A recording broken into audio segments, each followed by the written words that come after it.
રાધનપુરમાં ચૂંટણી બહિષ્કારની ચીમકી ઉચ્ચારવામાં આવે છે. આગામી સમયમાં લોકસભાની ચૂંટણીની જાહેરાત થવાની છે, ત્યારે રાધનપુરમાં ચૂંટણી બહિષ્કાર કરવાની ચીમકી ઉચ્ચારવામાં આવે છે. રાધનપુરના રામનગરમાં ચૂંટણી બહિષ્કારની ચીમકી ઉચ્ચારાઈ છે. રહીશોએ લોકસભાની ચૂંટણી બહિષ્કારની ચીમકી આપી છે. લોકોને વર્ષોથી નથી મળતો પ્રાથમિક સુવિધાઓનો લાભ. ઉભરાતી ગટરો, કાચા રોડ રસ્તાને લઈને લોકો હેરાન પરેશાન થઈ ગયા છે. અનેક સમસ્યાઓને લઈને રહીશોએ રજૂઆત કરી છે, તેમ છતાં હજુ સુધી કોઈ પણ પ્રકારનું નિરાકરણ નથી આવ્યું.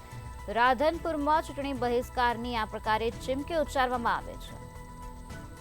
તો લોકોને વર્ષોથી પ્રાથમિક સુવિધાઓનો લાભ પ્રાપ્ત નથી થઈ રહ્યો, જેના કારણે લોકોએ ચૂંટણી બહિષ્કારની ચીમકી ઉચ્ચારી છે. તો ઉપરાંતથી ગટરો, આ સાથે કાચા રોડ રસ્તાને લઈને લોકોને હાલાકી ભોગવવાનો વારો આવે છે. અનેક વખત આ સ્થાનિકોએ વહીવટીતંત્રને જાણ કરી છે, રજૂઆત કરી છે, તેમ છતાં પણ હજુ સુધી આ સમસ્યાઓનું કોઈ પણ પ્રકારનું નિરાકરણ નથી આવ્યું.